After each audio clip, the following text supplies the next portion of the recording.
Over the years, I had my fair share of Spider-Man games, playing the famous Spider-Man 2, the horrible Spider-Man 3 game, as well as the others like Web of Shadows and Edge of Time. But I knew that the Spider-Man game developed by Insomniac would be different. Playing Sunset Overdrive, their Xbox exclusive game, the movement in that was fluid and fast-paced, which made me hopeful for Spider-Man 2018, because the thing that they needed to nail absolutely was web swinging, with the only other game that successfully completed this feat was Spider-Man 2, developed by Treyarch of all people.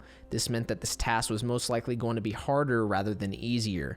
Not to mention, other than web swinging, every other Spider-Man game, in my opinion, has either a horrible or mediocre narrative. This game being a PlayStation exclusive, I had hope. As everyone knows, PlayStation games pride themselves on their story games, so seeing this as an exclusive was a good sign in my mind.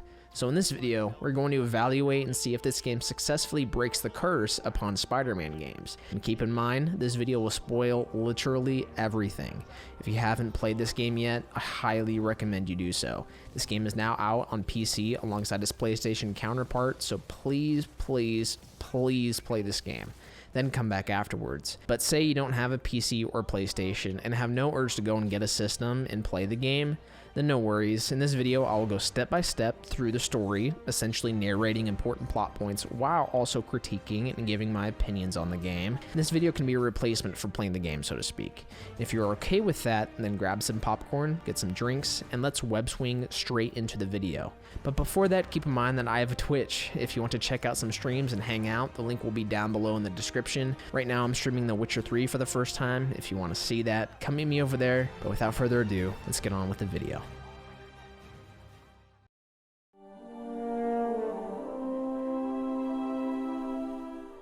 The game starts out with a spider webbing down from Peter Parker's apartment ceiling, while shortly after, painting across his room, seeing the life of Peter Parker before the events of this game, I just want to take a minute and tell the story writers thank you for not doing another origin story. I know a lot of people like them, but fans already know the origin story. We've seen it all over media and comic books. We don't need another one. Having the game take place late into Spider-Man's career was an excellent choice for the setting of the game. But regardless, in these shots you get to see the disorganized life of Peter. Takeout food still on the table, everything laying everywhere, web shooters just there in plain sight. It lets you know that Peter is honestly just an ordinary dude that all of a sudden got these powers. He's still learning to grow into himself, even late into his career, and that is what has always drawn me to him as a character. He's relatable. But soon Peter looks at his phone and gets a notification that something is happening at Fisk Tower. This causes Pete to get up fast and get ready to fight crime. Now let's address the big elephant in the room, the character model change. And to be honest, I don't mind it at all. Though I do prefer the old model as I think it fits Peter Parker the best, I can still live with this one. Even though the guy looks like a more handsome version of Jesse Eisenberg, the developers gave a reason to change it, saying that it fits more in line with facial capture. I mean, I guess, I don't really know how that works, but whatever. Going forward, Peter gets ready by making some good old toast, putting on a Spidey outfit, ignoring his rent, which I wish I could do, and jumps out the window, letting the players take control of the web swinging.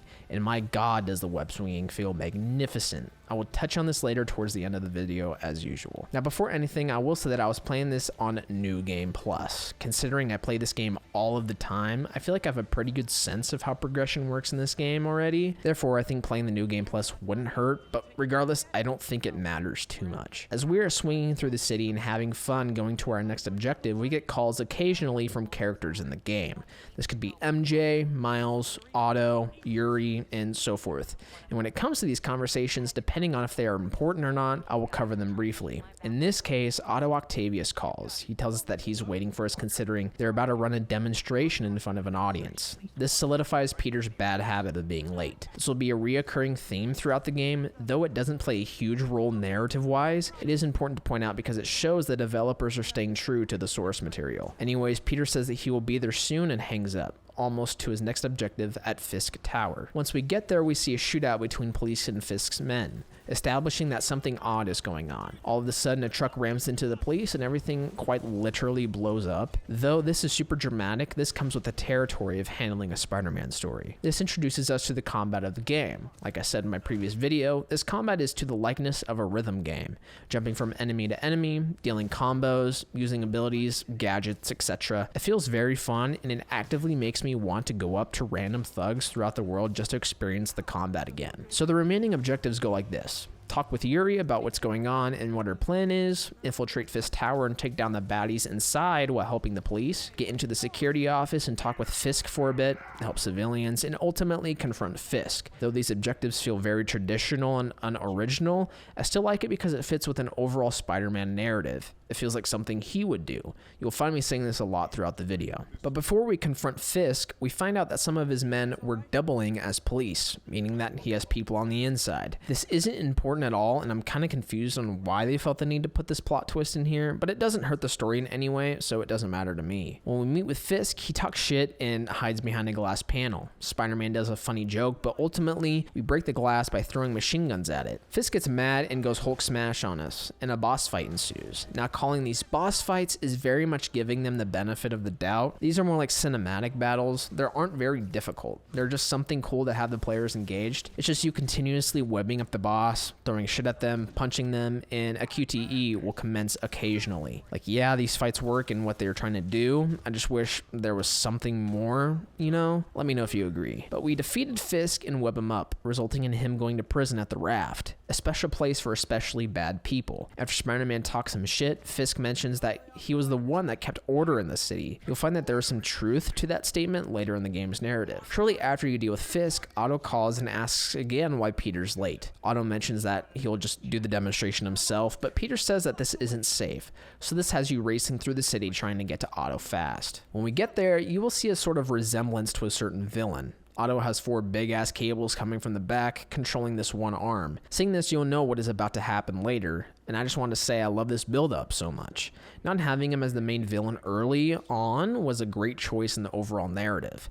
You want to see a relationship build in order to actually care towards the end. It is exactly how the plot was perfectly executed.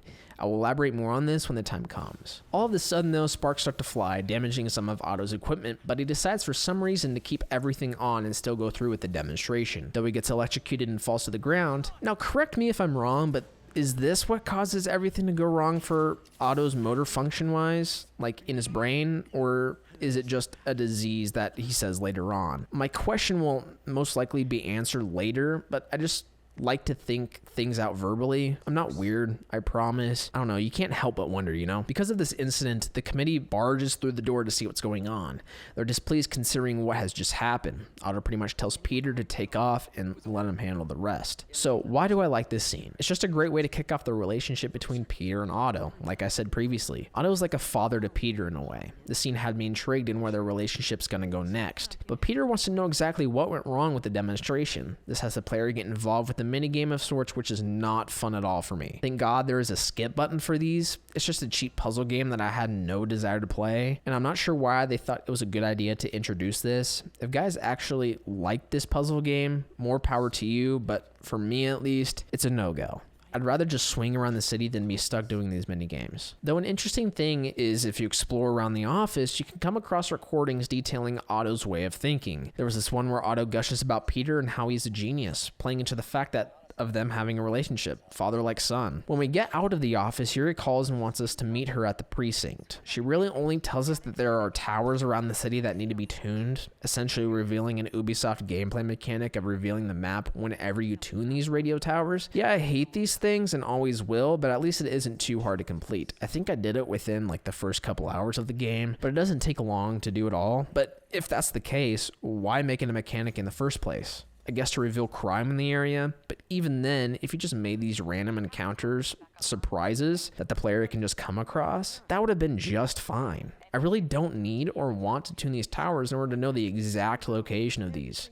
It feels stupid in my opinion. But after doing this, the game gives you a tutorial of sorts on how to engage in these random encounters. Yeah, now this is blatantly stupid. I'm pretty sure any gamer will know how to do these short mission objectives. I guess teaching the player how to spend skill points and objective points on certain Spidey suits is helpful, but other than that, I really don't see a point. I guess the only important story thing that happens is when you save this chick named Gloria and tell her that she should go to Feast, a homeless shelter, in which you will find her there throughout the game. Though her voice actor just is weird. I don't like the voice compared to the face. Like, I don't know. It's just really weird and it didn't fit right with my brain. I don't know why I feel this way. It's just odd. Peter then finally gets back to the lab to fix up his suit. When he's fixing this though, Otto walks in and witnesses this. understanding that Peter is somewhat connected to Spider-Man. But a weird thing happens. Otto thinks that Peter helps Spider-Man out with suits and tech, not that Peter Parker is actually Spider-Man. So I want to talk about this really quick. You can clearly tell that Otto's just playing Peter for a fool. In no way in hell does he honestly believe that Peter Parker is Spider-Man's equipment guy. You can even tell with Otto's facial expression that he knows that Peter's Spider-Man. Either this was a poor writing choice, or, which I think is the case, Otto is lying to Peter in order for him not to worry. Otto doesn't want Peter to constantly worry about him. Otto doesn't want Peter to take the lab job more seriously over protecting New York. Otto understands that Peter has a tremendous responsibility, so in order to preserve that, he lies to Peter. And maybe absolutely off the mark, but the ending of the game cemented this in my mind. Regardless, Otto gives Peter the idea of making the new suit with a white spider. This causes you to get released into the city again, feeling fresh and swaggy. Shortly after, Yuri calls us and tells us to check out a certain location controlled by Fisk's men. This is pretty much a tutorial on stealth combat and base clearing side activities. Stealth plays extremely similar to the Batman Arkham games, where you can perch takedown, use gadgets to distract and take down enemies, and so forth. Nothing interesting happens here, but I will say that the activities are fun and we'll comment on them later. We also later get introduced to taking pictures of landmarks in order to get landmark tokens, and this activity is very boring and I never did anything of the sort outside of the tutorial. Because of this, I'm not going to talk about it anymore. Peter gets a call from a character named Martin Lee, the person who runs the feast shelter. He tells us that he's having a surprise for May, so of course it's only fitting for Peter to be there. Now I just want to say the atmosphere feast is so well done. Everyone knows Peter, which plays into the fact that Peter helps out a ton at the shelter, being a good person, but also just seeing random NPCs watching TV, playing chess, talking to each other, and we even run into Gloria. This place had a ton of love poured into it, even though you're here for like a fourth of the game. When we meet with Martin Lee, he tells us to distract May so they can get ready, and of course Peter is his awkward self, trying his best with May, distracting her by talking about his rent problem, girl problems with MJ, and May even says they would have had cute babies. Peter's reaction is pretty funny, though soon after, Peter gives this heartwarming statement to May, saying that after all she has done for him, she has asked nothing for in return. This includes Feast as well, playing into the saying, if you help someone, you help everyone. Martin Lee shows up and shows his thanks to her with a cake. This scene is so great at showing how much of a role model May is to Peter, and even to Martin Lee. Anytime May is on the screen, I know something thought-provoking is going to be said. Though after Peter talks to Martin Lee, Martin mentions that May could teach Mayor Osborn a thing or two, starting the plot point of Martin Lee going after the mayor as Mr. Negative, but Peter says he has to go, which causes Martin Lee just to stare at him awkwardly as he leaves. This has me wondering, is Martin Lee suspicious of Peter? Of course he doesn't know that he's Spider-Man, but still, why put the suspense here? It just doesn't fit with the scene in my opinion. Not to mention, it just doesn't make sense. Maybe it has to do with the later mission when Martin Lee's men go into Fisk's art museum, which is why Peter says he has to go? My point still stands. This brings us to our next mission, to figure out what is happening at the art museum. Essentially, we see a certain lady being held hostage by the demons, Martin Lee's men. We take some out quietly in order to get past them, but eventually we get to a camera. When we interact with it, we get to meet MJ for the first time in the game. You can tell that there's still some romantic tension between them since they have broken up. MJ tells us that she is here for a specific reason, which brings us to play as MJ in this segment, and let me just say, I really don't like these moments. There are segments where you have to stealth and can't be seen or else the mission will fail. This happens quite a bit throughout the story, and you will constantly find yourself wanting to rush through them as fast as you can. It's just a drag to play through, and I hope they don't do this very thing in the sequel. But to briefly go over this gameplay segment, MJ is here to understand the connection between Fisk and shit that's happening at the art museum secretly. You get to learn about certain pieces that Fisk liked while also interrogating somewhat the lady about what was actually going on here, which the lady gets annoyed with. MJ pretends to go to the bathroom and leave, but sneaks around the place until eventually a door opens that shows a certain statue. The player has to figure out a certain puzzle, and when the statue reveals what is inside, something called Devil's Breath, a potential cure for diseases, but with the stage that it's in, it's actually a bioweapon, capable of taking down an entire city. This is why the demons are here at the museum in the first place. In knowing this, Peter hatches a plan where MJ hides until he has taken care of the demons. To briefly go over the Devil's Breath plot point, I love this. Why exactly? I mentioned this in my short Spider-Man video, but it feels like a typical badass Spider-Man story, going against insurmountable odds and saving the city in the end with sacrifices along the way. Knowing that you have saved the city afterwards, you feel accomplished. You feel like Spider-Man, if that makes sense. Regardless, you stealth take down as many enemies as possible until MJ gets found. When this happens, a combat sequence ensues. I never have a problem with these segments at all. The stealth and combat feel so well optimized that I actively want to engage with them, like Ghost of Tsushima's gameplay loop, where it feels so great to be in combat. The bad thing is, the demons have run off with Devil's Breath documents, which can't be good. After the police show up, MJ becomes petty and interviews the random woman as she's pretty pissed off. It's simple comedy and it works. Peter then texts MJ asking if she wants to have dinner somewhere, which I find hilarious because every guy I know has come across this situation. When you meet your ex somewhere, reconnect, and eventually you try your best to rekindle what had been lost, it just makes me laugh. Like I said, Peter's the embodiment of your average Joe, just like everyone else being relatable. This is why he's my favorite superhero. Though I have always been a Gwen lover rather than MJ, let me know in the comments who you like more in Spider-Man's love triangle. When the two eventually meet for dinner, they talk about their theories about the demons. Peter thinking that they're just some random dudes doing bad guy things, while MJ thinks that there's something more. Of course she's right, but other than that, it is mostly some small talk between them about their relationship. You can't have a Spider-Man game without it. Pretty much the two have been broken up for about 6 months, mostly for the fact that Peter always felt that MJ needed saving all the time, in which she didn't. But Peter pops up the question if they want to be friends. This is the biggest cap. The dude wants MJ back so bad, but Peter sees some sirens fly past, which is his time to go. But after, the man, the myth, the legend, Stan Lee, makes a cameo. Rest in peace, homie. Excelsior. Once we get back into gameplay, Yuri tells us that something's happening with Shocker, and we need to look into it. So let me go into depth with this. Why is Shocker in the game? He's literally only in it for 2 whole missions. It was a wasted villain in this game, and I think it would have been best if they had used him in a bigger role in the second game. Shocker is pretty interesting, and just to cast him aside for no reason other than to further the plot on who hired him, it's depressing. This mission, and I shit you not, is just you chasing him for like 4 minutes, and you whip him up, and that's it. That's literally it. You have this famous villain from Spider-Man's library, and you just use him for that. Granted, the second time you encounter him is much better, but then what's the point of this encounter? I guess to spike intrigue with who hired him. I really didn't care in the first place. Regardless, MJ calls and asks us what the Shocker incident was all about, and after, we tell her that we're going to show the demon mask to Martin Lee to see what he thinks about it, considering he has an art history degree, I guess. I don't know at all if this is actual lore to the comics or it's just made up for this game. If it's the latter, that is a really big coincidence that I'm not sure I like. Just a cheap way for Peter to show Martin Lee the mask and him get all weird about it. Coincidences in games is something I despise a lot. It doesn't make a game believable in regards to the plot. But Peter chose Martin anyway, and of course he gets all weird about it, stating that MJ should stay away from anything related to the demons. This has Peter worried, but MJ quickly dismisses it by saying that she won't. I mean, you see what I mean here? If Martin Lee didn't have an art history degree, there would have not been any reason to show him this mask. But in order to incite doubt, they put this plot point in. But the players already know Martin Lee is Mr. Negative.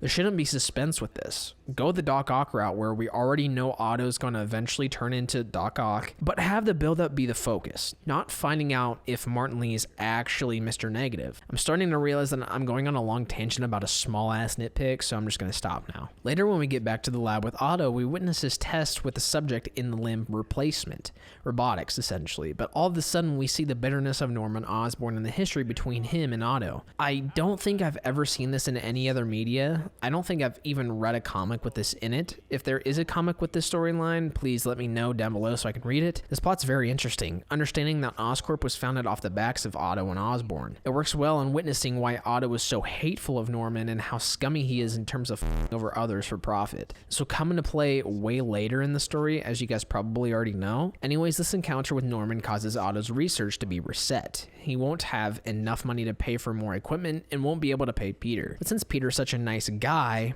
better than me, you know damn well that he's still going to help Otto even though no money is involved. When we get released back to the city, we get introduced to another side activity that can help upgrade equipment and buy suits.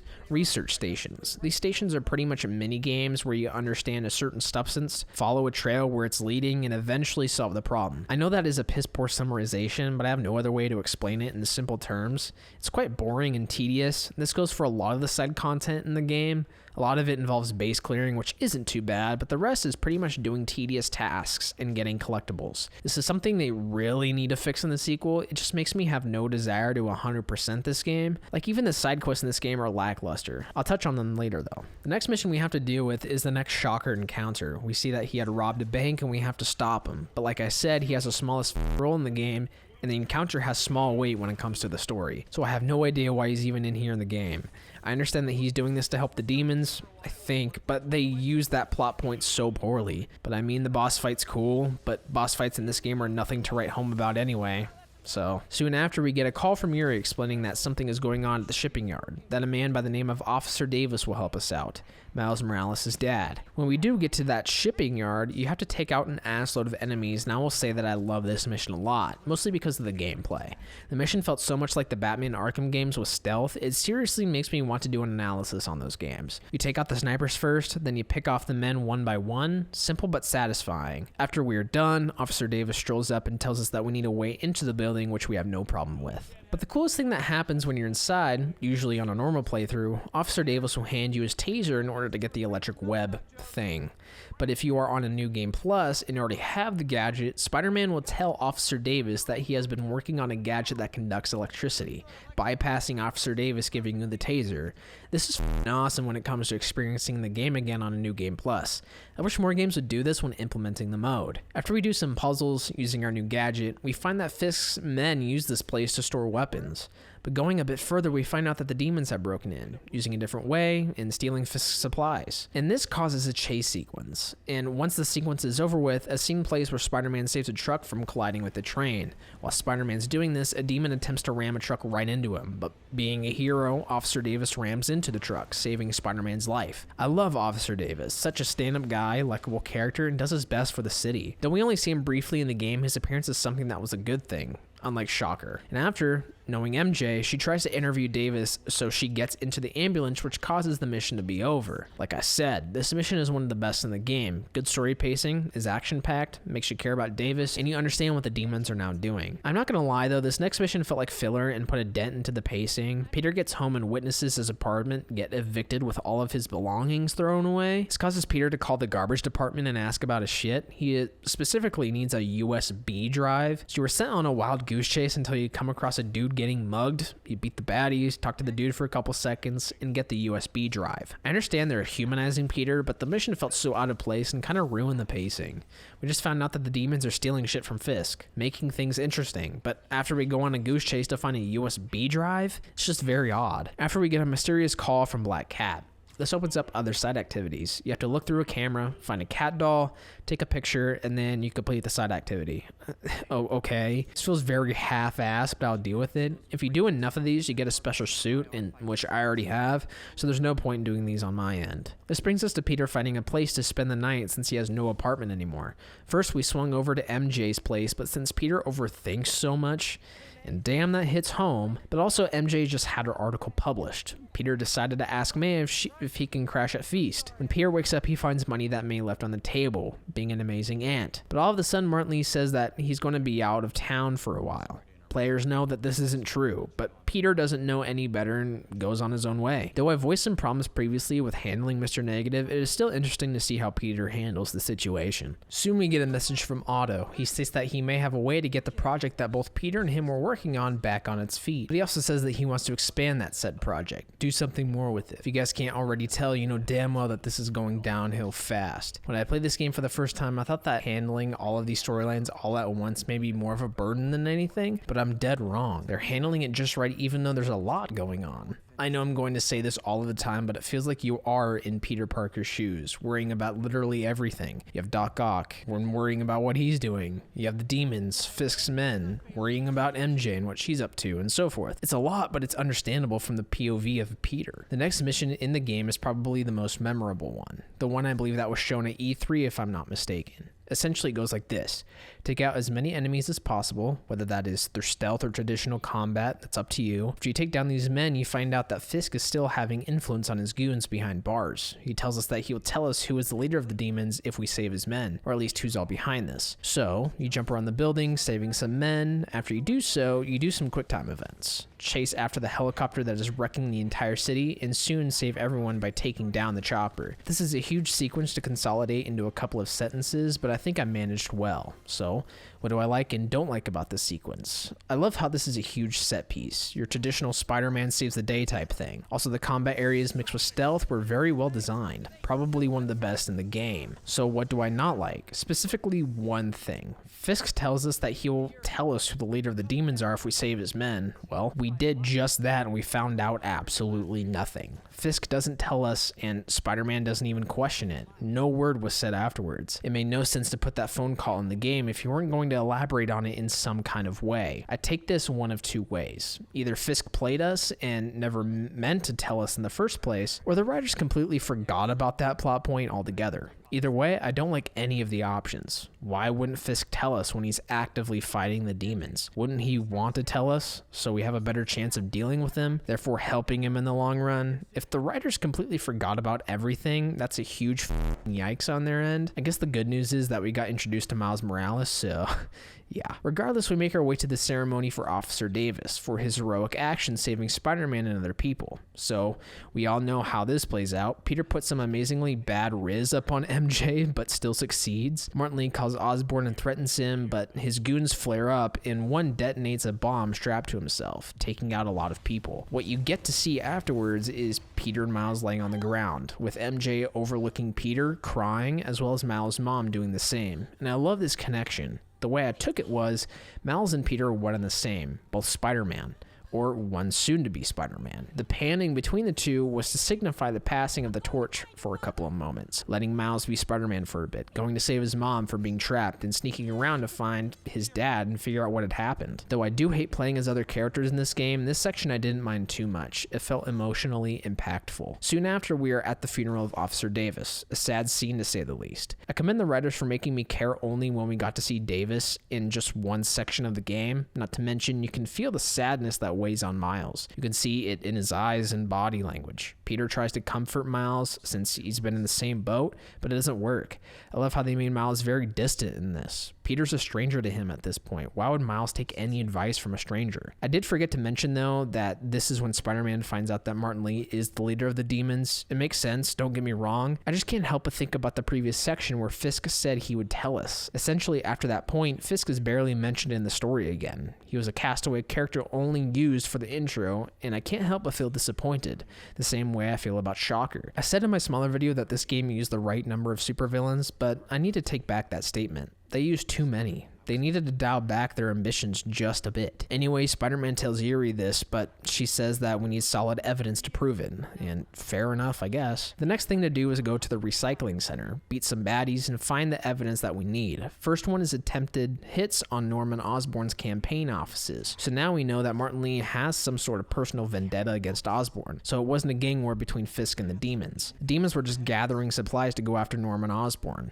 Trust me, I really want to say that this plot so far has been tremendous, but it's been pretty average to say the least. Maybe it's because I've played this game countless times. I mean, sure, but I think it is because the story's predictable. So far, that is. Later on, things get a lot more interesting and less predictable, such as Otto's fiasco and the Sinister Six being released, but as for now, we already had a feeling that the demons were only trying to steal supplies. We already knew Martin Lee doesn't like Osborn considering his statement when we first went to Feast to surprise May. It's just, I honestly think I'm looking way too deep into this, but let me know. When we make our way to consolidated shipping to get more evidence, we have to stealth take down most of the enemies in the area. If you want, you can also go full on combat. Though after we are done doing so, we get introduced to a private military organization, Sable, with its leader Silver Sable. She uses some gadgets to string us up and talk some shit. We find out that Norman Osborn has hired them. Seems legit considering Osborn is about to be harassed even more by the demons. I will say Silver Sable kinda bad though. But this brings us to Feast in order order to get more evidence on which Martin Lee is behind the demons. But before anything, there is this cute scene where Peter gives the recommendation of Miles to May in order for him to help out at Feast, to get his mind off things, to stay busy.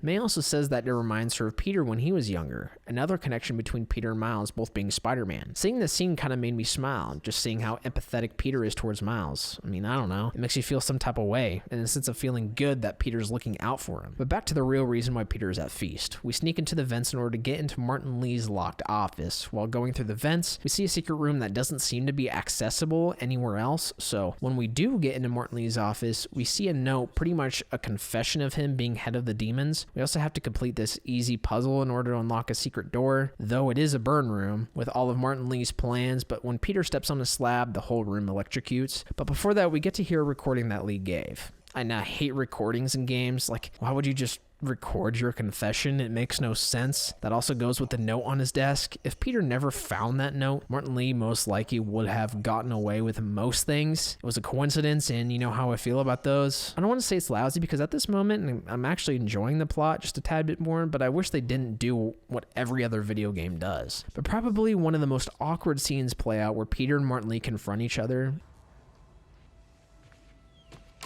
Hello, Peter. Mr. Lee. I thought you were out of town. Did you find what you were looking for? Martin, you're back. Let me get that. Thank you. And heading off again shortly, I'm afraid. Just needed a few things from my office. You must have heard about City Hall. Yes. Tragic. Peter was there. He was very lucky. At an Osborn rally. I didn't know you were a fan. Well, what matters is you are both safe. Amen. But the bombers are still out there. Who knows what they've planned next? I don't think you or May have anything to worry about. As long as you stay away from places you're not supposed to be. Well, I should go. When will you be back? When my work is done.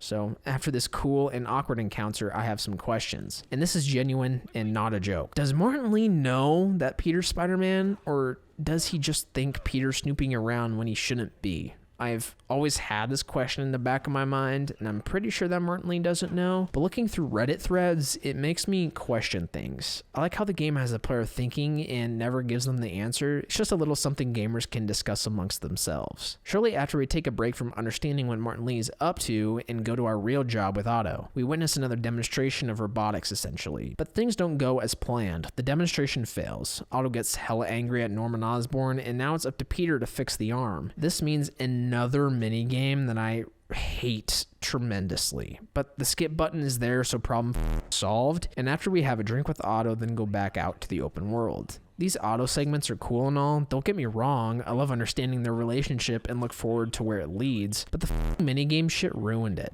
At least when I first played the game, that is. On launch, as I remember, there was no skip button. You're forced to do the minigame.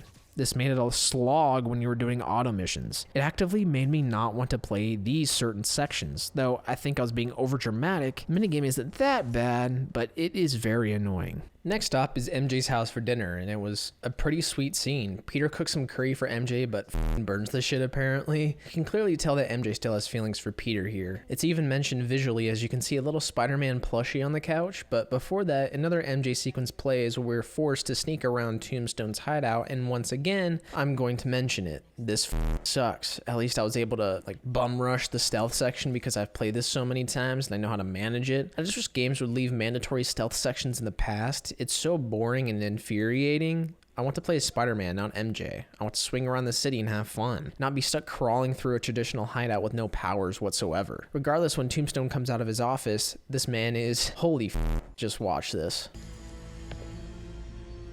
What's in these? Boss, come on! We'll never notice!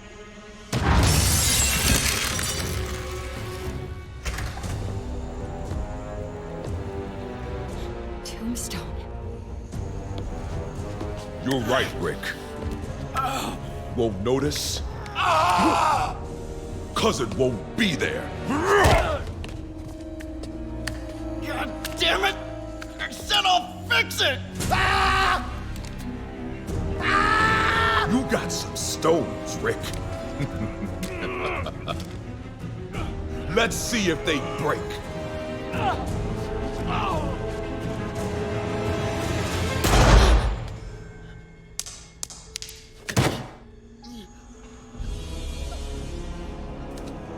Such a disappointment.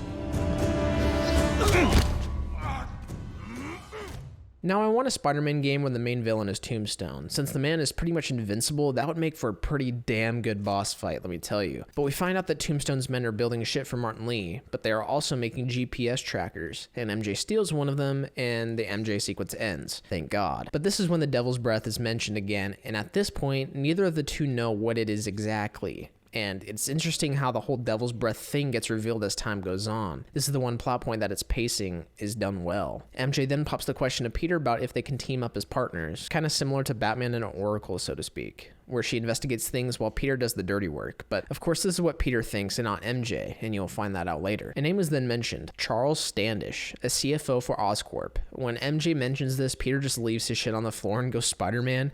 I found this shit pretty funny and in line with Peter's personality. Wait. You don't think this has anything to do with Lee, do you? Sorry to cook and run. Did you just leave your clothes on the kitchen floor?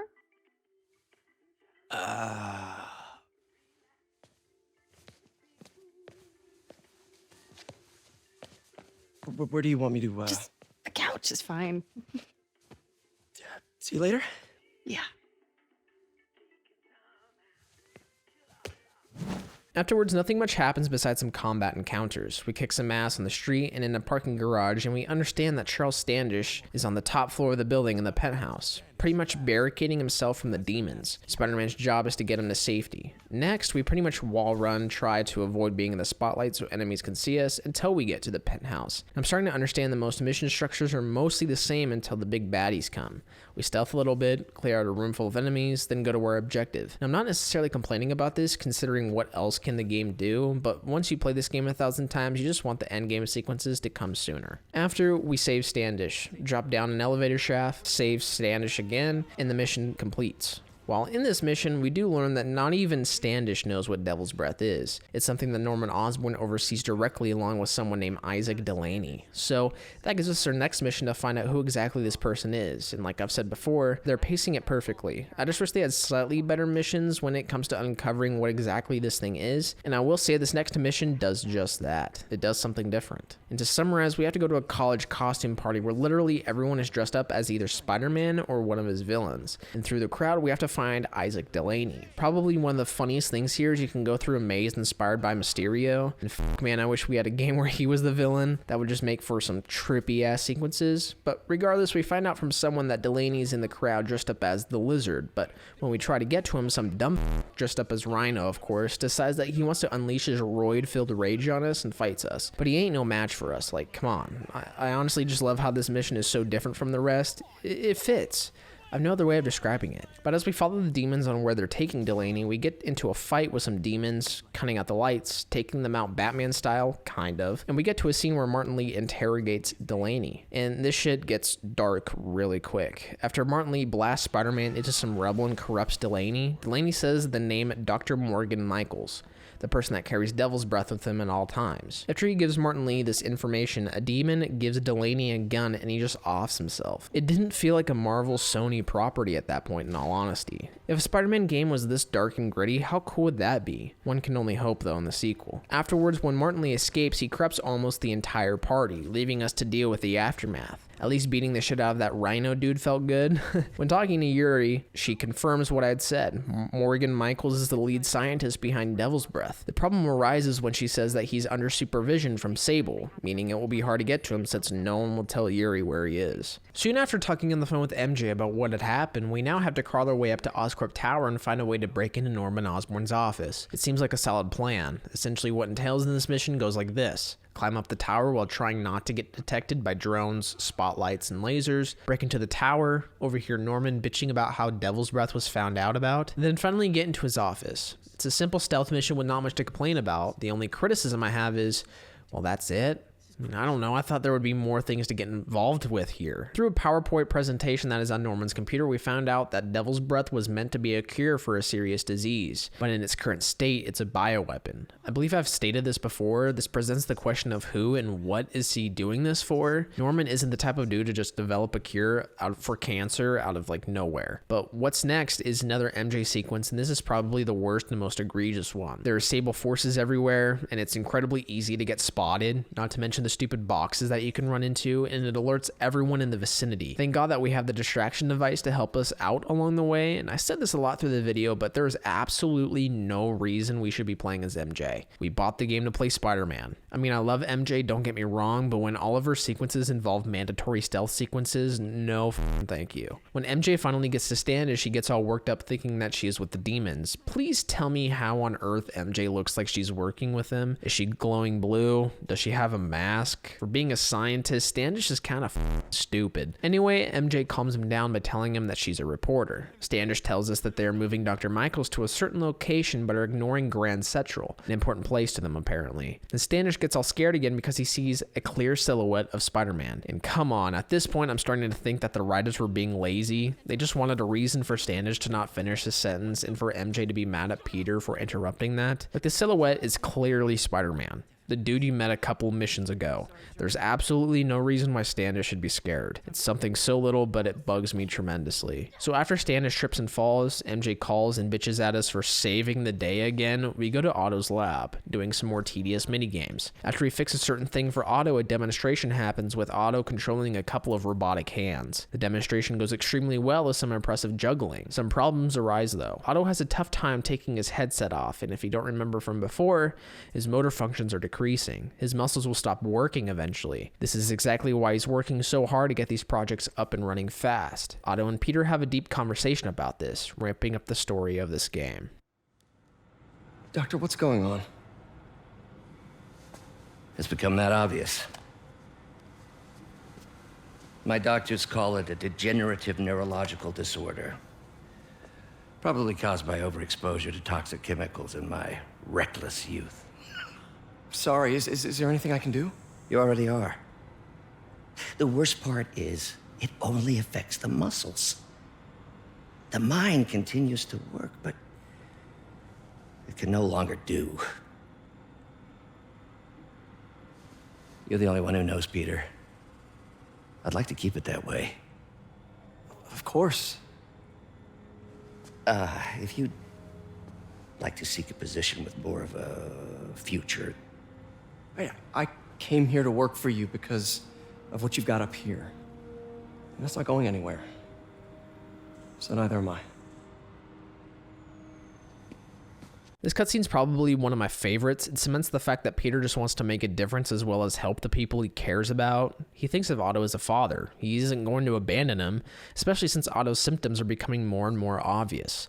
Like, yeah, being Spider-Man is important to Peter, but if he had to choose between that and working with Otto to make the future better, he's gonna choose to be with Otto. It's an important light that shines on Peter's personality, something that's getting me hooked within the story. We usually only see this type of closeness with love interests in the other Spider-Man games, but to see a different kind of relationship blossom is a breath of fresh air. But the fun doesn't stop there. If you snoop around the lab for a bit, you can look at whiteboards and see the dark future that awaits, the robotic arms that Otto is in concept with, the octopus arms. You also get to see the scans of his brain, some recordings, and a book that talks about neural interface that stems directly with the basal ganglia. And I'm not going to pretend what that is, but it's a foreshadowing of what's to come. Peter tells Otto that this shit is risky and can lead to all sorts of problems. But Otto, of course, doesn't listen to it at all. He's so hyper-focused on solving his own condition that he forgets to realize the side effects that can stem from his research. It's enlightening and heartbreaking. Knowing Otto is going to have a fall from grace makes this discovery sad. A broken character, one that has lost sense of his previous self, and that's why I love Dock Ock's character. Though Peter gets a text from May asking if Peter is going to come by Feast today to witness Miles' first day on the job. That brings us to our next mission. As we're swinging to our destination, a scene hits where we see Miles getting confronted by some muggers, and surprisingly, he isn't getting his ass beat. But of course, Spider-Man comes to save the day and talks to Miles, and Miles gets excited. He gives Miles some lessons on how to protect himself, and I love this one-on-one between the two. And I want to say this is foreshadowing of what's to come with Miles becoming another Spider-Man. Peter has to be his mentor. All of a sudden though, Peter tells Miles to punch him, and I found this little interaction kind of heartwarming. It made me smile.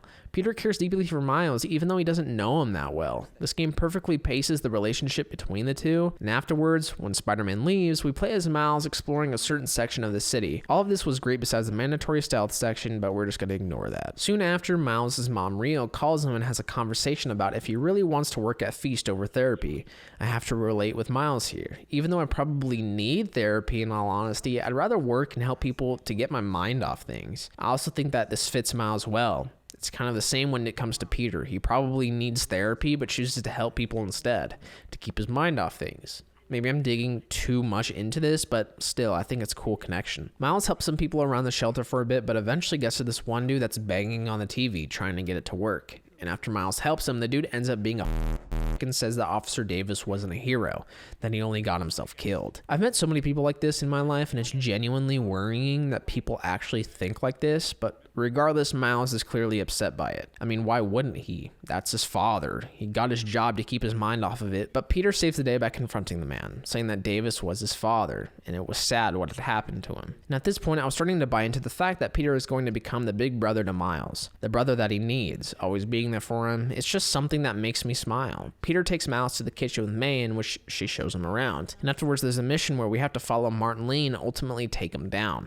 Essentially what we do is car surf this tank-like car while simultaneously kicking some demon ass. The problem though is that the controls for whatever reason are wonky when you're car surfing. It got annoying because whenever I jump, try to web an enemy and so forth, I get launched off the car, and it sucks because that means you can't do 50% of your combo moves. Whatever, I guess. The mission is still fun though, it's just that one thing. Though when we do get to Martin Lee, he touches us and it sends us into some kind of trance where he can show us things from his perspective. I think this is a very cool story tool that the game uses. We have never seen much of Lee's reasoning behind going after Osborn. We only know that he hates Osborn, so whenever we can get some backstory on him, I find it a good thing. When we're in this trance, it is back to the day where Officer Davis was offed, but during this flashback, it was more so Lee taunting us, less so about the backstory, which I was disappointed with. I kind of want more backstory, like I said before. He only states that Norman is a coward that runs at the sign of trouble, and I mean, I'm not disagreeing with Lee, it's just I want to know more about why he's doing what he does. Thankfully, we will know more later. Though a boss fight kind of ensues where we have to attack Martin Lee repeatedly in order to break the trance while at the same time battling some of his ghost minions, or whatever you want to call them. I will say the boss fight was kind of annoying with the other enemies coming after you, but it isn't that difficult in the end. But eventually Spider-Man breaks the trance, crashes the car without hurting anyone else, checks on Dr. Michaels to see if he's okay, and then the mission ends, but Martin Lee gets away. Once we get to a safe spot, Dr. Michaels calls. He states that the most likely release points would be public transportation places in order to get the most spread, which in all honesty is pretty What I like here though is that Dr. Michaels states that he understands that he is just as in the wrong as Norman for developing this kind of thing. He feels guilty after what the demons are doing. Though we haven't been with him for long, he still has some kind of character arc. Regardless of how big or small it is, when a character changes for the better, it makes a story stronger. Well, in some instances, I should say. We eventually get to a black car that supposedly had Devil's Breath inside, but since Martin Lee hopped in a black sedan after everything, it was the only lead that we had. Though I will say that is a long shot to even try to look for him there, but since it is the only lead we have, I guess it doesn't hurt to check. And of course, nothing's here. Spider-Man calls MJ, and shortly after, we play as MJ in another stealth sequence. I am honestly so curious on what the reasoning behind this was. Playtester surely has said that there were too many of these segments in the game. I have a hard time believing no one on that dev team protested these playable moments. I just find it so unfun compared to the Spider-Man segments. Regardless, as MJ, we go around looking at different tech that Osborn is developing, and upon walking towards a certain mechanism, Martin Lee confronts MJ, which means bad news. The demons start pouring in and holds the civilians that were in the building hostage, simultaneously arming the mechanism to release Devil's Breath into the air. And I will say from here on out, the game starts to ramp up tremendously. More action, more urgency, and more insurmountable odds. Though during this stealth sequence, at least we have Spider-Man as a companion, which feels weird upon playing. MJ sneaks around and you can press a button when a demon's alone, which causes Spider-Man to stealth take him out. You do this throughout the level until you cause a distraction, which causes MJ an opening to disarm the mechanisms. This is essentially a mini game. You have to follow different cords and pull out their socket depending on what Spider-Man says you need to pull out first. First, we take out the battery wires, then the fan, and then the big red exclamation point. Doing it in this order causes the mechanism to disarm, saving everyone from certain death. Although I hate these MJ sections, it does feel good to save lives as her. It makes her matter in the story, and after realizing this, I may have been too hard on the game. These story moments can go a long way in changing a player's mind when it comes to gameplay. Though these sections still aren't for me, I can understand why they're in the game. Maybe just using less of them would have been a great balance. And after doing this, you switch back to Spider-Man. You must take out all the enemies stealth-like if you can. I'm not sure if you can fail the mission if you go full-on combat, but I'm pretty sure it doesn't matter when you choose. After taking out everyone and getting the civilians to safety, we go after Martin Lee, who is on a subway to a different location. We web zip to him, some QuickTime events play in replacement to a boss fight, in which I really hate, if I must say, and we finally take him down by pulling the subway up to the surface, stopping it. And like, I understand why they replaced a boss fight with QuickTime events, considering having a boss fight in this tight space probably wouldn't have been fun, but why not just have the boss fight somewhere else? If you honestly replace a possibly good boss fight with these QTEs,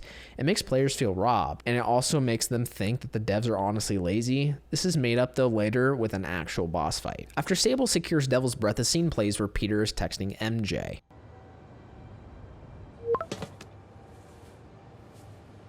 Texting isn't talking?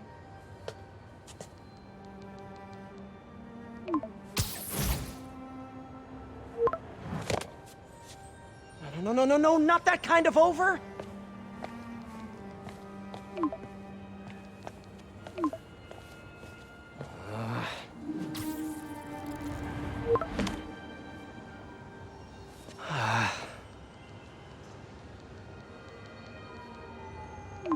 Please say no, please say no. Okay. And not okay. What is there to figure out?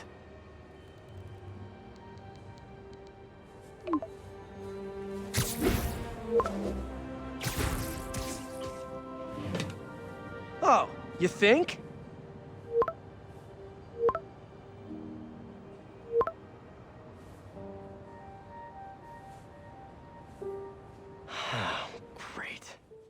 So why do I like this scene so much? It's because it once again humanizes Spider-Man. Having relationship problems is something everyone goes through, and seeing this makes me relate to him being upset that MJ may possibly not want to be with him anymore. The miscommunication the two had about what partner means, it just makes the story more grounded, which is essential in my opinion to a Spider-Man story. You have to make Spider-Man connect with the everyday man. At least that's what Stan Lee always said, and I'm glad that this game is focusing on that. You feel for him, you want MJ and Peter to work out. It makes you intrigued in where their story is going to land. But anyways, enough babbling, let's get on with the narrative. We make it back to Otto's lab and he has some drinks on the table. Otto states before we came that he had some great news. Then all of a sudden, the 4 octopus-like arms come out of his back, and my god, was this reveal glorious and well executed. With the somber and villain-like score playing in the background softly. So now we know what is to come soon. Otto states that this was possible because of the neural interface. And after we do some more awful mini games, we find out that there are so many problems that come with the neural interface. It turns out that if he keeps having it on, it will have a faster deterioration on the brain, even possibly overriding his personality, becoming a different person. And once again, I love how they're handling Dock Ock. He's a good guy underneath, but because of his hyper focus on trying to prove other people wrong, trying to fix his own illness, it leads to his own demise. It's saddening, even more so for Peter. Peter's known Otto for a long time, and to see his idol go down this path must be haunting. Regardless, after telling Otto the possible side effects from this, he gets angry. You can already see the personality changes, but of course, Peter calms him down and tries to tell Otto that he isn't a failure. The opposite, to be precise. Just some more tests will do the trick, but after Peter leaves, Otto turns the neural interface back on, ignoring what Peter said after Norman Osborn is visible on the TV. Now, it seems like Otto was working on this in order to get back at Norman rather than bettering mankind, at least that's how I take it. It's just so well done, it goes from badass to very sad. But of course, players wanted to see the infamous Dock Ock, but they never would have thought there would have been some emotional impact coming from it. At least I didn't expect it considering how the other Spider-Man games handled the stories. When Peter heads outside, he calls Miles, and he says something that sounds oddly familiar. Miles tells us that his dad used to say, "A hero's just a guy who doesn't give up." Surely something that Uncle Ben would say, similar to, "With great power comes great responsibility." And after hearing Miles, this is what stuck in my mind. When we get to Feast, we talk with May, first about Martin Lee and how she thinks about him, and after about MJ and Peter's relationship. The important thing, though, is the latter of all things. There's one phrase that May says that stuck out to me, and it was about honesty. May asks, does she know the real you? Knowing the ending of this game, it made me think, she knows. She absolutely knows. And the hints were there all along, especially since there was a long pause for Peter after she asked this question. But low-key, I don't want to think about the ending right now because this is the one game where the ending hit me so hard, harder than a semi-truck coming at a Honda Civic head-on. Soon after, we get to a scene where Spider-Man overlooks the mechanism that held Devil's Breath, except Devil's Breath isn't there. Someone stole it, but Yuri picks us up in a chopper, stating that Rikers had a prison outbreak, meaning we must go there, take down a shitload of enemies, and I mean a shit ton, and find out how to stop what's going on. This level is pretty fun to say the least. It's like a playground for kicking ass. It reminded me of Arkham City's map for some reason, where you have baddies everywhere, but eventually we get greeted by Electro and he shocks the helicopter, sending it crashing down. Spider-Man saves Yuri and goes on his way to stop all the supervillains from breaking out, but he's a little too late. We meet face-to-face with Scorpion and Vulture, and this is pretty much the start of the Sinister Six in this game. Soon, Spider-Man gets circled by Vulture, Scorpion, Mr. Negative, Rhino, and Electro. This cool sequence happens when Spider-Man fights all of them, handling his own. Eventually, though, he gets grounded by Electro, making him very weak, but then we meet Dr. Octopus.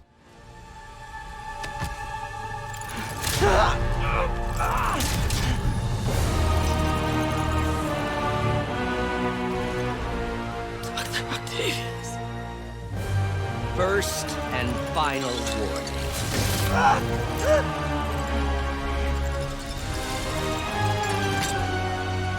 Stay out of our way.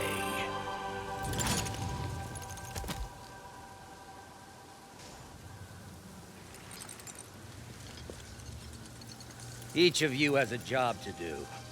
Your debts will be repaid when we're done. Go!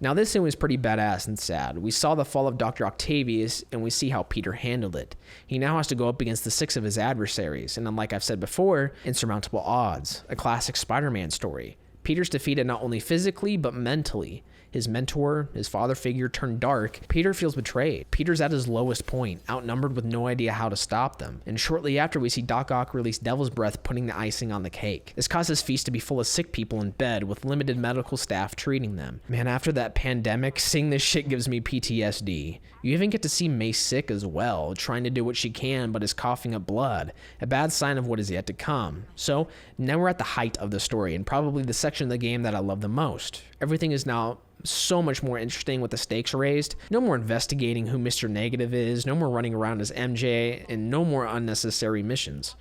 Well, I actually think there's another mission as like Miles, but we're gonna ignore that. And now it's time to actually do what matters. Be Spider-Man and try to save the city from certain collapse. The next thing we have to do pretty much is prevent the destruction of the city, and we're presented with 2 options. Either handle business with Rhino, or we head towards Electro's location. For this section, I chose to go after Electro. Not really for any specific reason that is, it's just where I chose to go. But also May calls us saying that she needs help over at Feast's sister location, which adds another place that needs fixing. As you can see at this point in the game, Spider-Man has his work cut out for him, adding to the fact that he has a slim chance of succeeding. And I love this extreme sense of urgency. I know I've said this before in the video, but goddamn, there's so many things to do. When we get to the location of Electro, he's attacking an NCPD building, electrifying literally everything, trapping some officers inside, and in order to stop this, he must battle enemies left and right, while at the same time taking out Electro's generators so there's not electricity covering the doorway from the NCPD building. This section isn't really hard at all, but you're introduced to Sable's forces. I think this is at Rhino's location, not Electro's, so that was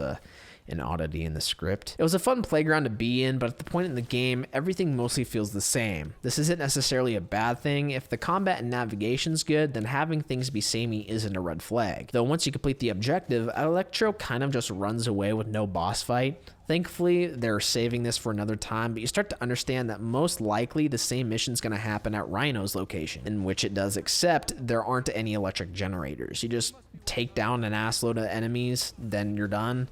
Like, I wish there was more to say here, but there really isn't. It isn't boring, but like, it's just another mission.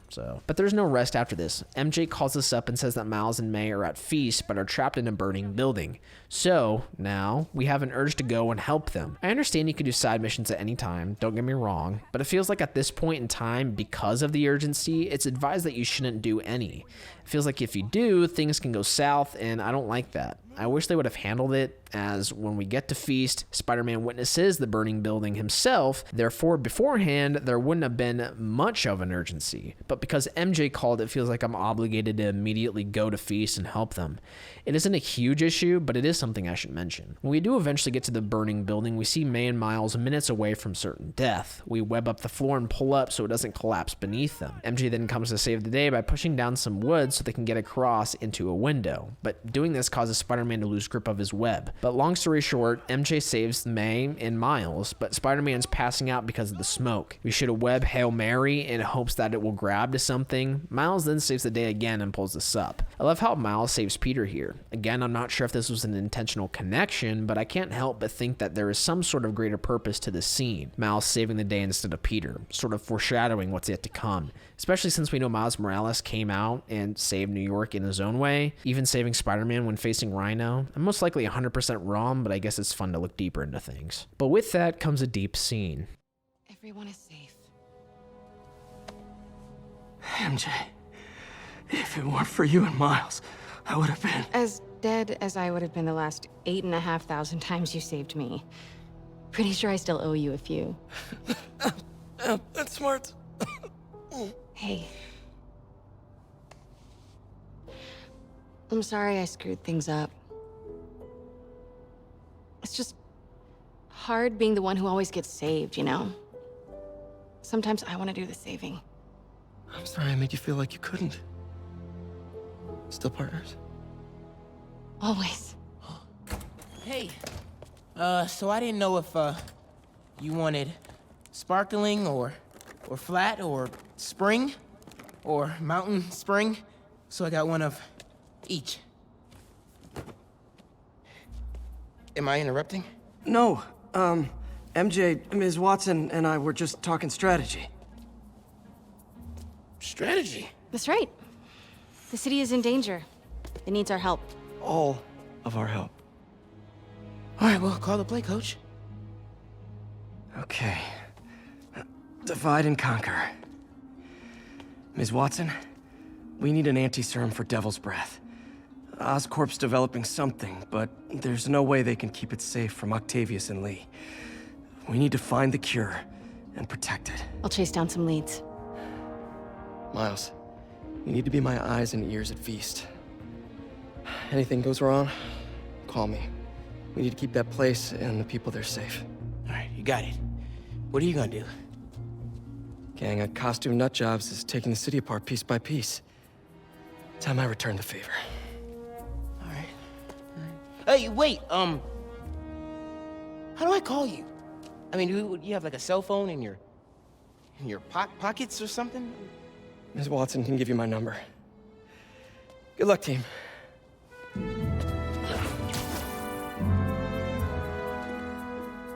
You have his number. Are you Spider-Man's girlfriend? That'd be so cool. Come on, Sherlock. Show me what you got in this water smorgasbord.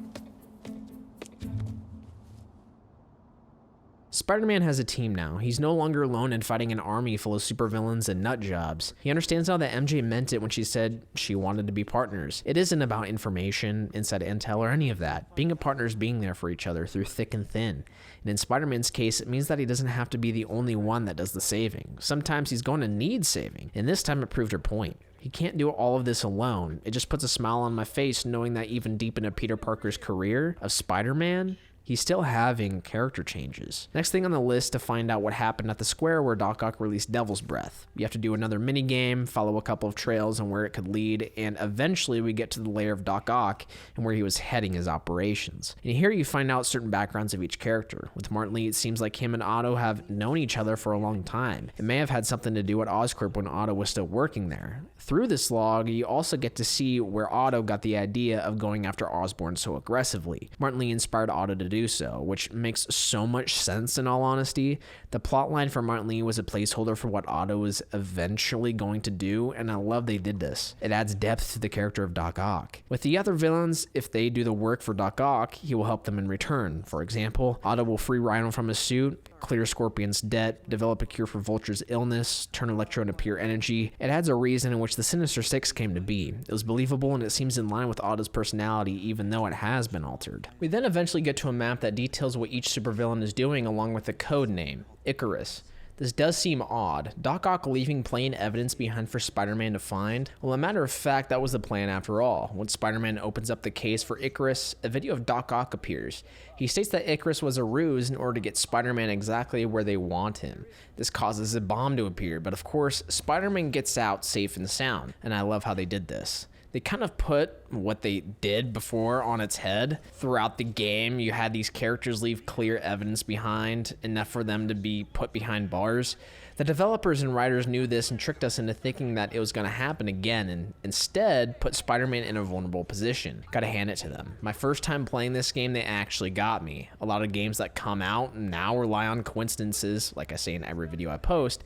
This game has them, of course, but it's a whole different story when the writers are self-aware. Though when we do web ourselves out of the situation, we get put in a new one. Vulture strings up Spider-Man and drags him through the streets of Manhattan, while at the same time, Spider-Man is on a phone call with MJ, joking about the situation like his usual self. That shit never gets old, I swear. But eventually the game presents us with the boss fight. To summarize, we have to take down Electro as well as Vulture simultaneously. I'm not gonna lie, this can be hard on higher difficulties, and I actually think that this is the best boss fight in the game as well as the most creative. In order to take down Vulture, you have to constantly web him up, web zip to him, and beat him up until his invisible health bar depletes. Occasionally he will throw shit at you, use dodgeable attacks, and so forth. He's the easiest villain to defeat. When it comes to Electro, it's a different story. He will constantly summon these lines of electricity at you in a vertical pattern. This makes it incredibly hard to dodge, and in order to stun him, you must take out these generators like you did before back at the PlayStation. Then after that, you have to web zip to him and of course beat his ass. And keep in mind, you cannot web him up if you haven't take out the generators, which makes it a tad bit frustrating. So once my hyper-focused ass took him down, Otto gives us a call and just shit talks, saying if he really cared about the city, he would have helped him. This brings up kind of a philosophical statement, I think. Otto quite literally wants to achieve the same goal as Spider-Man, save the city from its corrupt nature. But there's a clear dichotomy between Spider-Man and Dock Ock, and that's what makes him one of the hardest villains Spider-Man has ever faced. Spider-Man wants to save the city in the name of justice, to stick a hand out for the little guy, to do the hard things and sacrifices everything he holds dear in order to do so. Dock Ock, on the other hand, is fighting for revenge, to rid the city of its corruption at the top rather than focusing on what really matters, the people. Instead of sticking a hand out, he only does what is necessary in order to achieve his goals, whether that be hiring people, hurting others in order to eventually do what he thinks is right. Having a villain with a clear opposing motivation that connects with the protagonist creates an outstanding story as well as making things humanizing. Not everything is black and white. There's gray here. Spider-Man is trying to do what he can by saving lives and going on the side of light, which then causes an increasing chance of failure. While Otto's goal is the same, but goes the route of less risk and faster results that causes harm to others. Both are a goal of good in some eyes, but the path they choose is what causes their rise or downfall. Like I said, gray. To go further, the next stop is to find out what Scorpion's up to. As we have seen, the plan is for Scorpion to poison the city's water reservoir. But when we get there, we encounter Scorpion and get poisoned by his tail. This causes us to hallucinate and bring back PTSD from my Far Cry 3 playthrough where we took some shrooms. To keep it short, you essentially have to play the floor is lava. We have to swing across the city without touching the green shit that's covering the ground until we get to the destination, where our mind plays tricks on us. The first one is at the greenhouse, When we get a plant for the antidote, we see visions of Otto talking to us, but this time he seems good. He tells us to keep going, that Peter will get through this. And I love this because it shows the good memories of Otto, reminding Peter that Otto's the person that was always there for him, the person that taught him, his mentor, his father figure, the person that he should remember, not the new Dock Ock. But when we move forward, he talks as if the neural interface freed his mind, so the good parts only lasted just a couple seconds. The next stop is a research station in order to understand the substance of what's causing the hallucinations. During this sequence, this is full on Dock Ock, tormenting Peter, saying that Peter helped him become who he is. Essentially, this is Peter's guilty conscience talking to him, and it's saddening to see. Peter honestly believes that this was all his fault, and I love how the writers add in an extreme sense of doubt to Peter towards the end.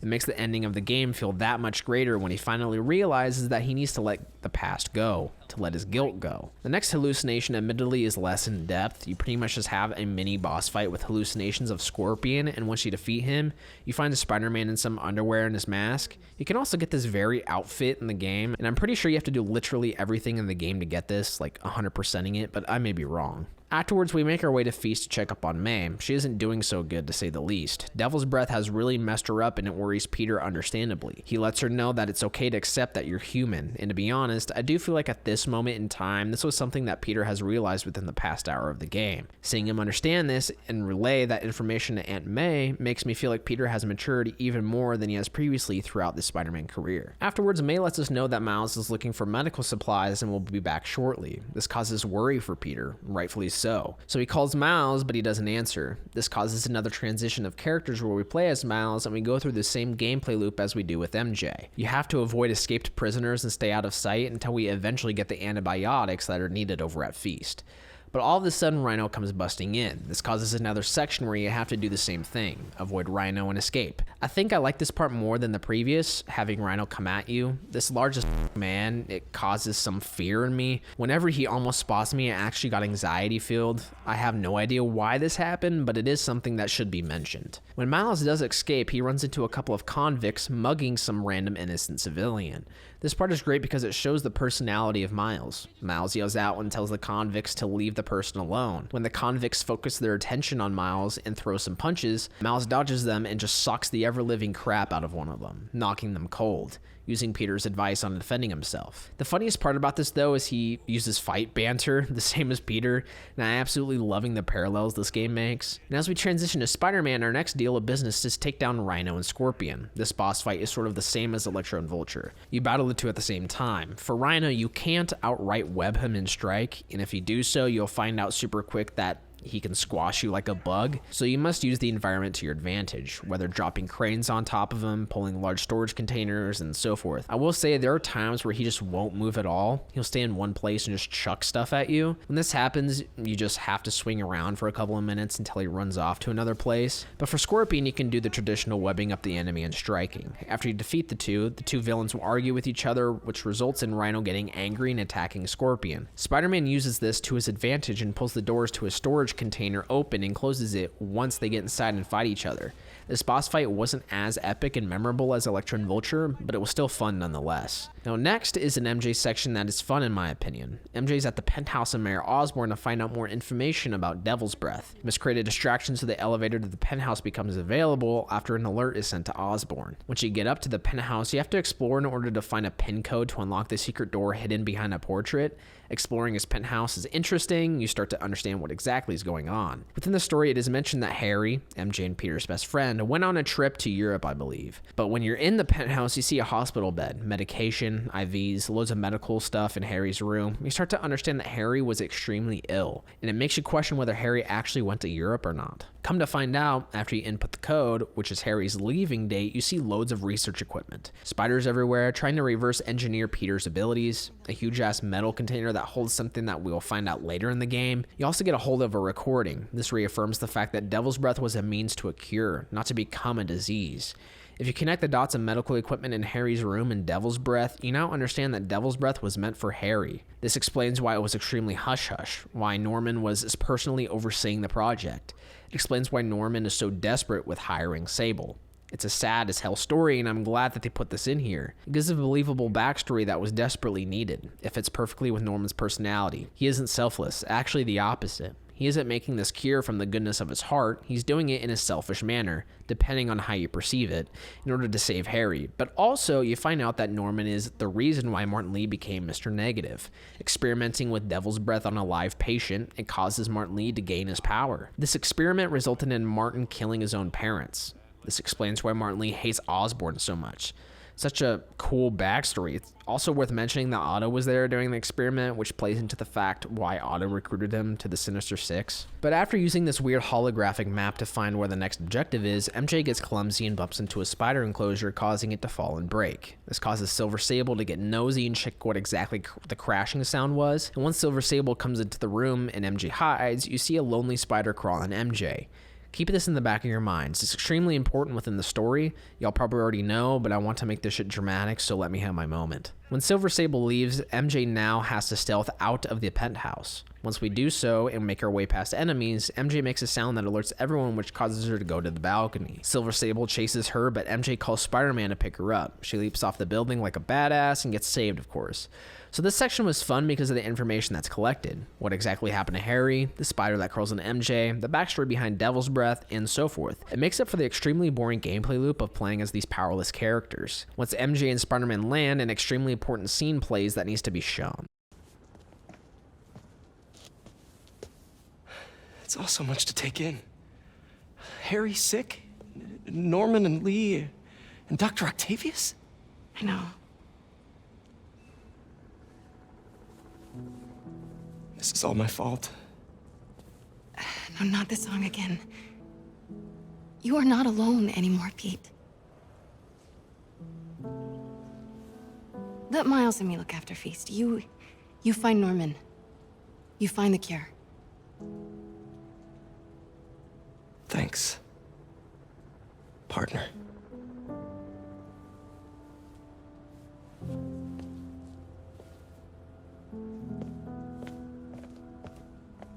You aren't alone anymore, Pete, is a statement so important in the story. With Otto betraying him, not having MJ for like 6 months, Pete has always been alone while being Spider-Man, shouldering all the responsibility. But finally, during this moment, he has partners that have his back. He has people that care. He doesn't have to worry about multiple things at any given time.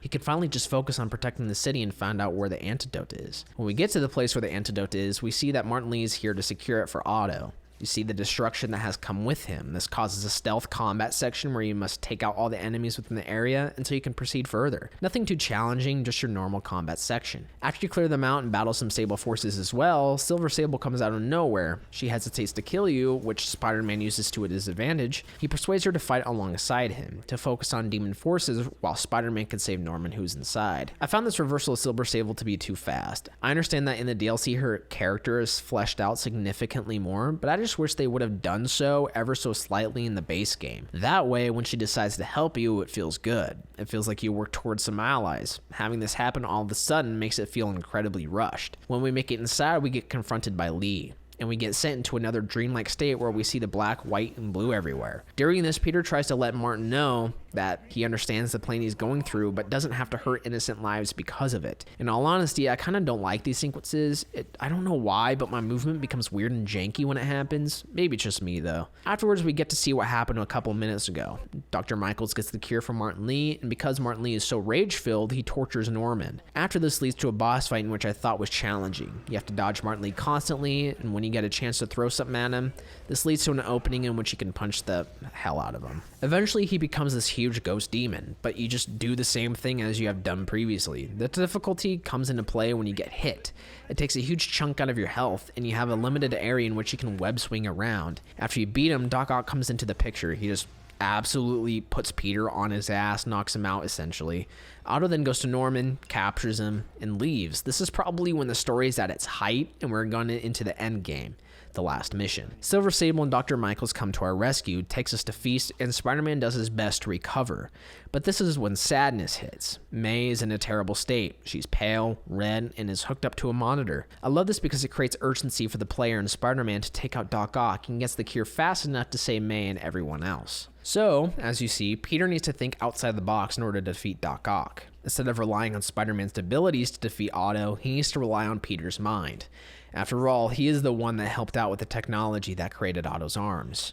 But the most important part of the scene is when Miles gets bitten by the spider, and you all know what that means. Another Spider-Man's about to come into play, which makes me excited to cover Spider-Man Miles Morales. Though, once we get into the lab, it's time to make a sick new suit. A montage plays of him creating this suit, which reminds me of the montage that plays in the first Raimi movie, and that was gas, not gonna lie. All of a sudden, though, we see a transition where we see Otto taking Norman to the top of a building. He tries to record Norman saying a confession, but because Norman is a jackass and doesn't understand the position he's in, doesn't give in and mocks Otto, which causes Otto to just drop him without hesitation. But all of a sudden, Spider-Man saves the day, grabs Norman just in time. When we get to the top of the building, we get to the final boss fight of the main story. And this boss fight's super engaging. You have to swing around all over the place trying to dodge what Otto throws at you, as well as sometimes avoiding the floor because he has AoE attacks. You have to use all of your gadgets at your disposal in order to get him vulnerable and attack, and when you do attack, you slowly but surely take out a robotic arm of his. The special ability that comes with this suit is quick regeneration of gadgets, which helps tremendously during the sequence. Soon, Otto takes down his tower thing, which sends the two of them crashing down, battling on the side of the building. An incredible moment to say the least. The developers did a terrific job at making this boss fight epic as can be. But before that, an important scene plays. Such a disappointment. Parker.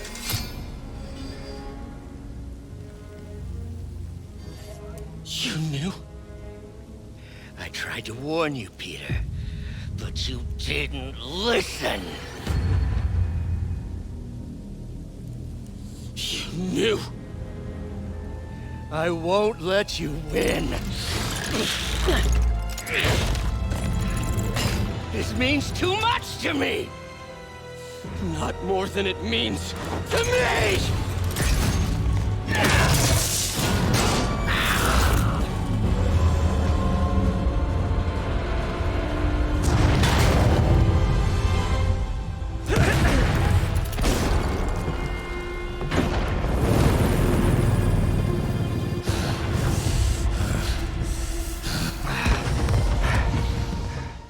I love this so much. Otto knew Peter was Spider-Man this entire time, as I've said before. Understandably, Peter's angry at this, and this is the first time we see Peter not joke during a fight. He's hurt, saddened, and betrayed. And trust me, when Spider-Man doesn't joke at all, you know you're in for a world of hurt. But going back to Otto knowing, I like this because it shows that Otto had no regard for how Peter felt. Otto threw away everything he loved for revenge, including the research that he and Peter were so desperately trying to complete. Otto was Peter's idol, and so him not caring about Peter's morals just broke him. So while we were battling on the side of the building, you have to dodge attacks, and when you have an opening, you attack Otto in a wave of attacks until Peter gets pinned to a wall by Otto's arms, and Otto's arm stabs Peter. Then Otto says something that hits Peter deep. If you want to change the world, you have to be the kind of man that makes the hardest decisions. Peter agrees, but in different light. In order to change the world, there are times where that hard decision means leaving behind friends, idols, and family in the name of good, even if it means hurting yourself for the better of everyone else. This causes Peter to let Otto impale him deeper, which gives an opening for Peter to rip out the neural interface, which causes Otto's arms to malfunction, letting go of the side of the building and falling.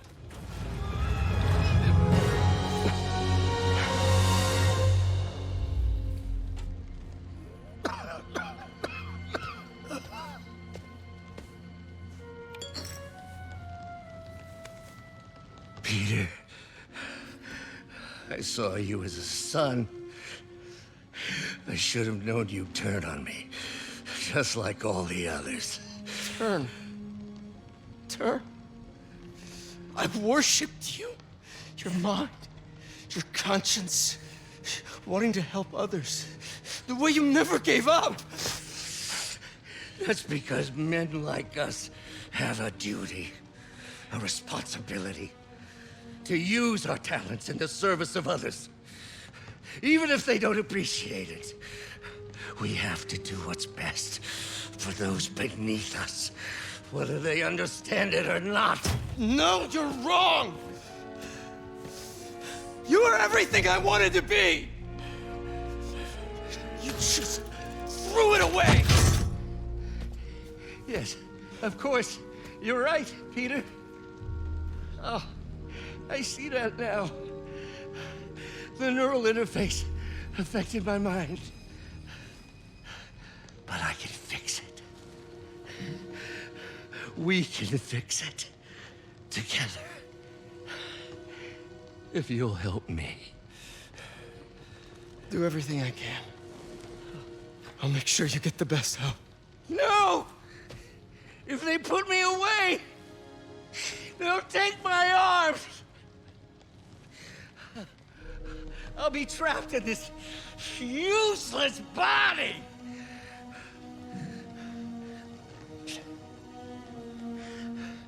Please, Peter. That wasn't me. You said you'd never abandon me. You promised. Remember? And of course, you rest easy, knowing your secret is safe with me. You do what you think is best, Doc. It's all any of us can. Peter?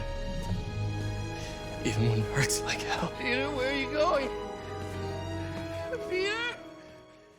So now you see what Peter's version of Otto's speech meant. To make the hardest decision, Peter had to walk away from Otto. Regardless of if Otto outed Peter as Spider-Man, it didn't matter at that point. Peter had to do what was best for those around him, to have people be safe. What I found interesting was Otto's philosophy, though. Having a responsibility to be at the service of those beneath them. Peter's philosophy is kind of the same, but different as well. Of course, you have a responsibility for others, but not because they're beneath you, but because you have a service to those powers in the name of good. With great power comes great responsibility. If you have the ability to stop the bad things from happening, you have an obligation to help, regardless of the outcome. But Peter leaves Otto, having him locked up in the raft while getting the antidote to save everyone else. Peter has overcome insurmountable odds once again. But we hit another scene that I think I need to show. The scene alone made me cry the hardest in my life when playing a game. In order to help others, Peter has to sacrifice, playing into Otto's statement. In order to change the world, you have to make the hardest decisions.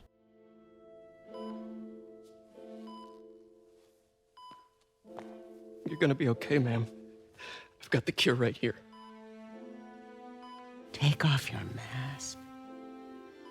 I want to see my nephew.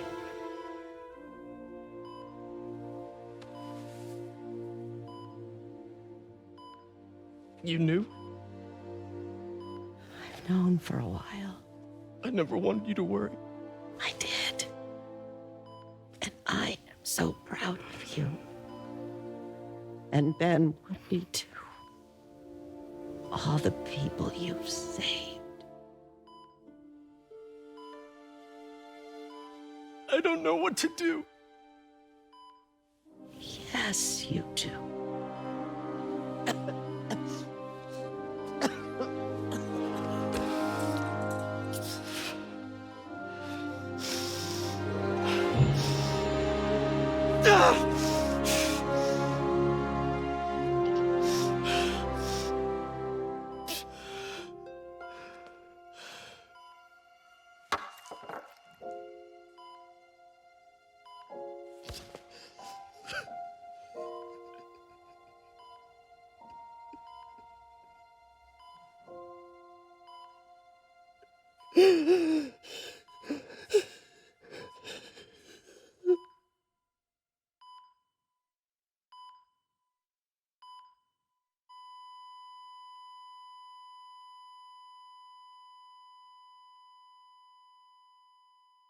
May knew Peter was Spider-Man all along. What hit me the most was when she said she was so proud of how many people Peter has saved, and that Uncle Ben would have been proud too. Damn, I'm tearing up just writing this, or when I was writing the script. This is probably my favorite ending to a game ever. There was consequence. There was no cheap cop-out to where May survives. There's no happy ending. It's tragic.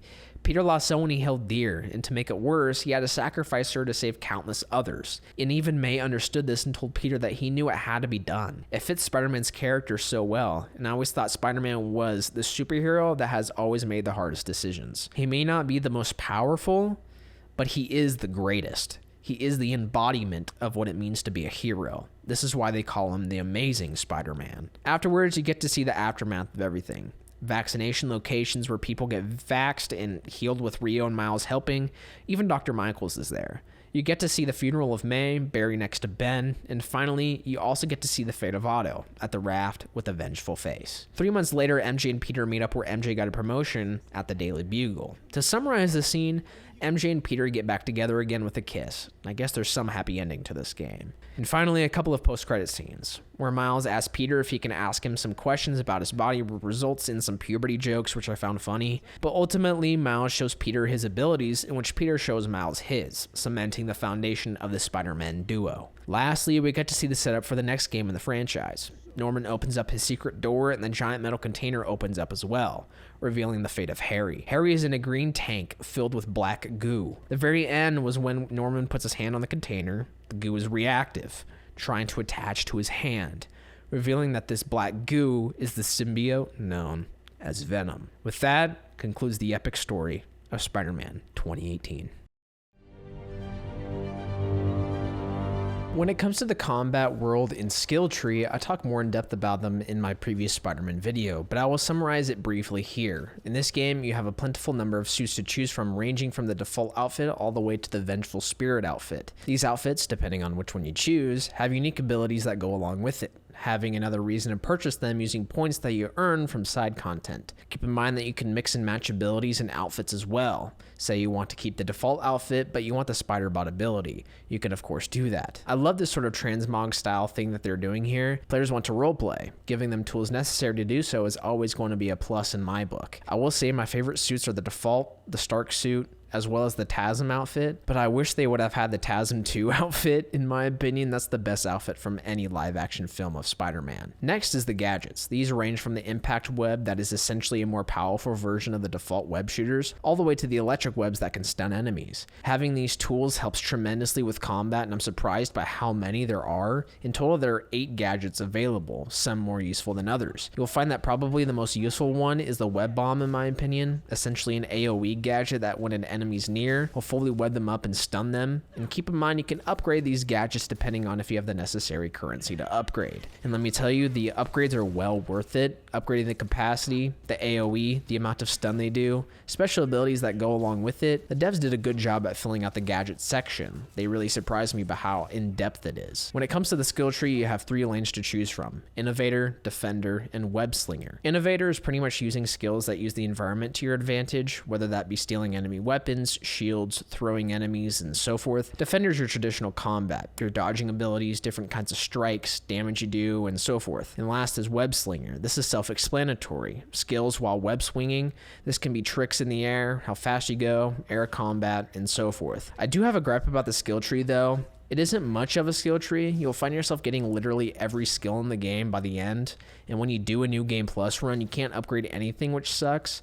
At least there's room for some new suits and gadget upgrades. Going deeper into combat, this shit's really fun. Nothing much to say here though. If you want to compare it to something, I would say the Batman Arkham games. It very much feels like a rhythm game where fluidity is key, dodging enemies, attacking non-stop, going enemy to enemy, air combat, webbing foes, and etc. Combat in this game is extremely fun and addicting. You'll find yourself attacking any enemy you see because it's that fun, using gadgets to your advantage, swinging around the area, and quickly pick off foes, and just honestly having fun. This brings me to the web swinging also. This game is probably the best out of any Spider-Man game other than Miles Morales, which I think it does better in terms of swagginess when swinging. The web that shoots out have actual gravity to them with believable motion when you get launched into the air after a swing. Webs have to actually stick to something in order to swing. There is no webbing up to the heavens like the old Spider-Man 1 game. This is believable, just like Spider-Man 2, the video game. And with that, the world feels lived in. People walking the streets, cars everywhere, pedestrians reacting to you when you hit the ground. I even think you can high-five some people. Everything regarding this was well thought out. This is a game where if I just want to chill out to some music while having a drink, I can just have simple fun by swinging through the city, taking out baddies, and feeling like Spider-Man. This lastly brings me to the side activities in the game.